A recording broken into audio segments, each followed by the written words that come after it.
Baik, untuk selanjutnya dipersilahkan kepada Arif Priangga untuk mempresentasikan. Ya, baik Pak Asran, saya coba share screen-nya dulu. Coba dulu.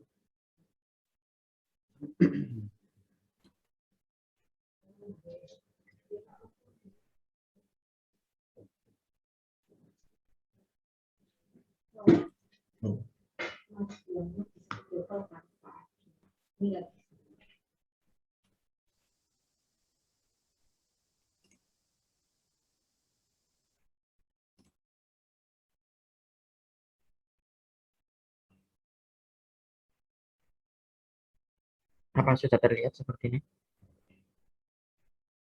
Coba Arif di enter, jalan nggak ini? Oke, Ya, baik. baik. Terima kasih atas kesempatannya. Assalamualaikum warahmatullahi wabarakatuh. Perkenalkan, nama saya Arif Priangga. Saya salah satu mahasiswa doktor di Kimia IPS. Dan hari ini saya akan mempresentasikan hasil publikasi saya yang berjudul Synthesis of Nanocellulose Composite Membrane and its Properties for Direct Methanol Fuel Cell. Berikut merupakan artikel yang sudah terpublish di Materials Today.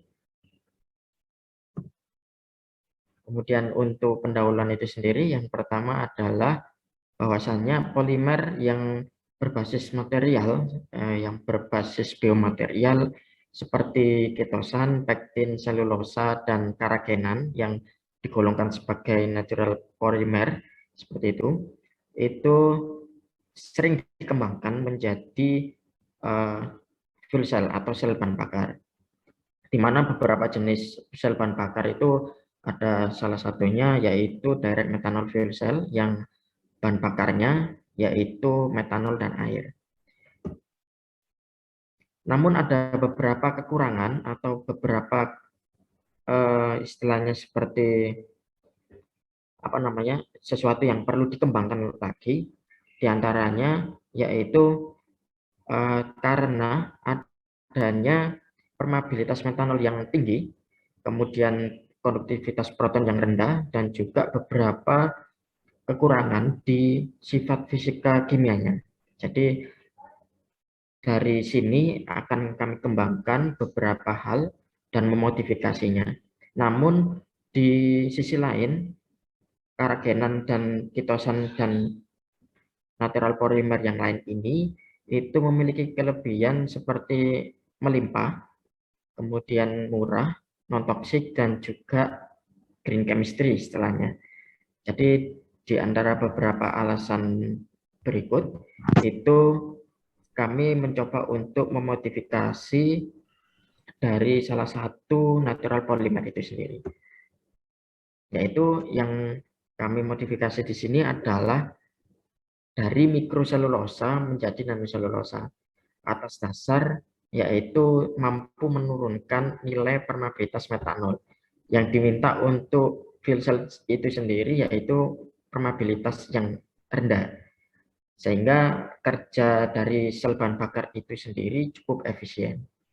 Kemudian untuk modifikasinya yaitu kami menambahkan asam fosfotungstat dan juga imidazol.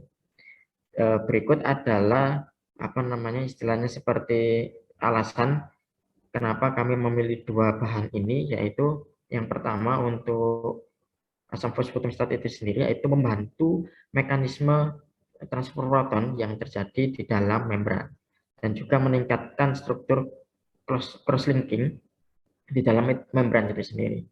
Kemudian untuk imidazol juga meningkatkan nilai konduktivitas proton. Dan beberapa review yang kami dapatkan yaitu diantaranya sebagai berikut. Dan atas pertimbangan tersebut, modifikasi yang kami lakukan yaitu dengan menggunakan 3 bahan utama tersebut, yaitu nanoselulosa, asam fosfotungstat, dan juga imidazol, di mana dari ketiga bahan ini membentuk satu komposit membran yang mampu menurunkan nilai permeabilitas metanol, kemudian meningkatkan konduktivitas proton dan selektivitas, Kemudian juga ada peningkatan sifat fisika kimia dari membran itu sendiri. Berikut merupakan prosedur tata cara sintesis nanoselulosa. Yang pertama yaitu dari mikroselulosa yang kami dapatkan, yang namanya yang kami beli, kemudian kami ekstrak kami konversi menjadi nanoselulosa dengan yang pertama kami mereaksikan dengan campuran NaOH dan urea yang direaksikan selama 30 menit. Kemudian kami simpan di dalam freezer selama 16 jam.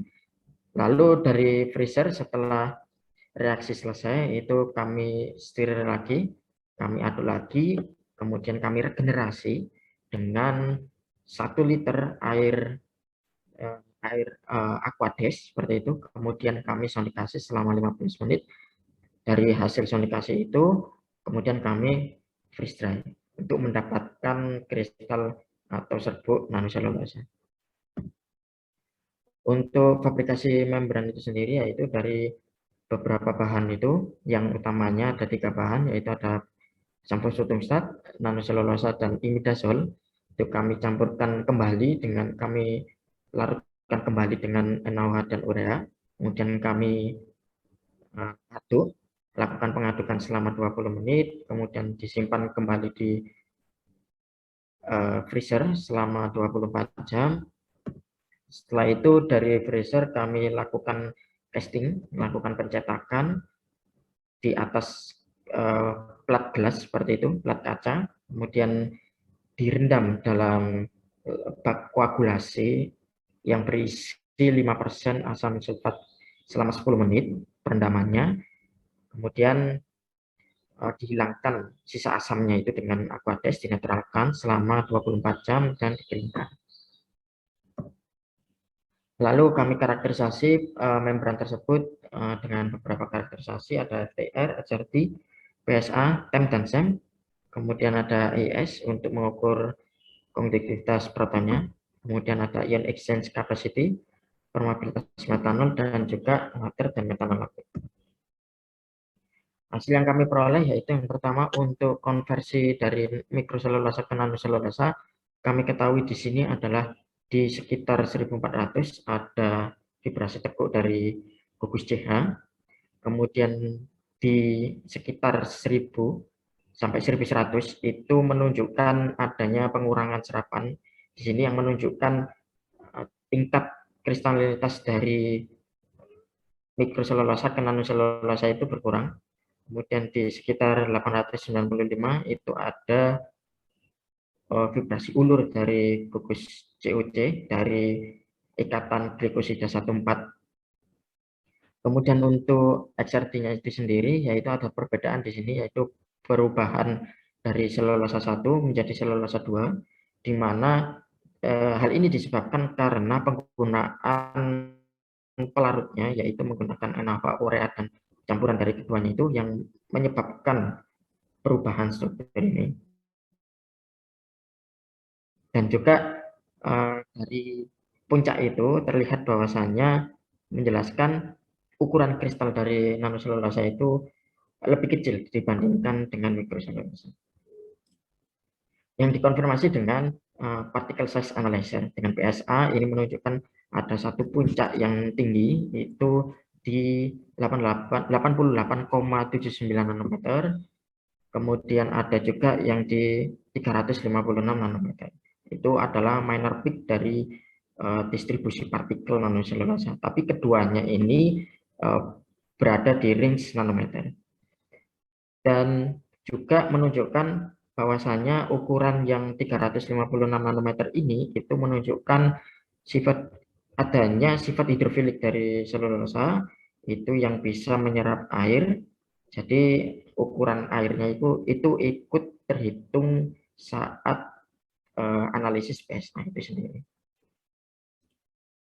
Kemudian kami konfirmasi untuk lebih meyakinkan hasil PSA, kami lihat untuk time analisisnya, yaitu terbentuk struktur yang sferis dari selulosa, ada beberapa bentuk atau morfologi yang selulosa itu ada yang bentuknya batang dan lain sebagainya. Nah, ini kami memperoleh bentuk yang sferis, di mana bisa disebabkan karena inklusi kompleks atau yang terbentuk karena pencampuran antara selulosa NaOH dan urea yang menyebabkan perusakan daripada ikatan hidrogen di dalam selulosa itu sendiri. Kemudian untuk membrannya itu sendiri, kami analisis, kami bandingkan beberapa komposit, yaitu ada nanoselulosa, ada nanoselulosa imidazol, kemudian ada nanoselulosa PTA, asam fosutumstat, dan juga campuran kedua bahan, yaitu nanoselulosa imidazol dan PTA. Di mana di sini yang paling menonjol adalah dari 3.500 dan 2.900 ini ada gugus hidroksil dan amil seperti itu. Kemudian ada 1.400 juga ada vibrasi tekuk dari gugus CH yang ada di nanoselulosa itu muncul kembali di membran. Kemudian ada di 895 itu juga ikatan glikosida, dan di 500 ini merupakan istilahnya seperti serapan asli dari asam fosutumstat. Kemudian kami konfirmasi, kami amati dengan XRD, itu menunjukkan ada beberapa puncak dari nanoselulosa yang masih terlihat, ya. Kemudian intensitasnya itu juga terlihat di sini, bahwasanya intensitas dari 12 itu berkurang, dan juga intensitas dari puncak 20 dan 22 itu meningkat seiring dengan penambahan imidazol dan PTA.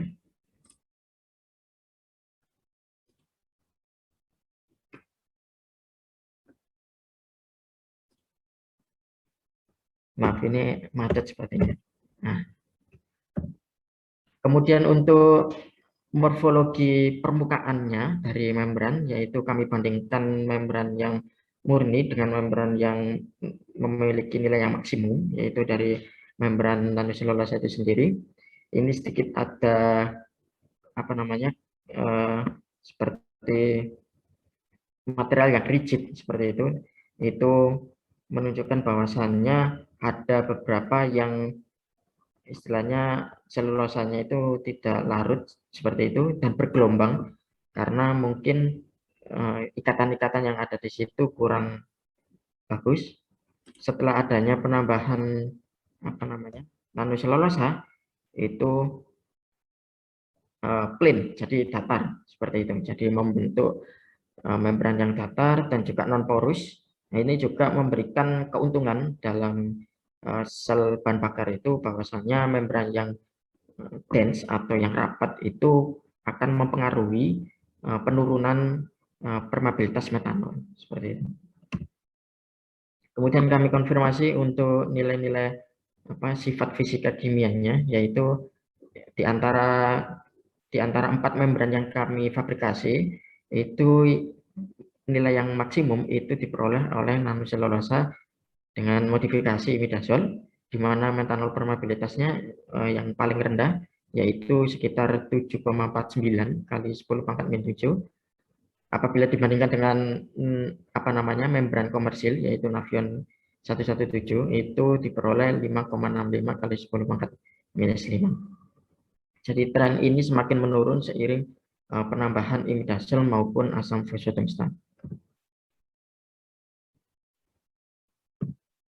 Kemudian ini merupakan bentuk fisik dari membran yang kami dapatkan, yaitu bentuk yang transparan, kemudian yang halus di bagian permukaannya.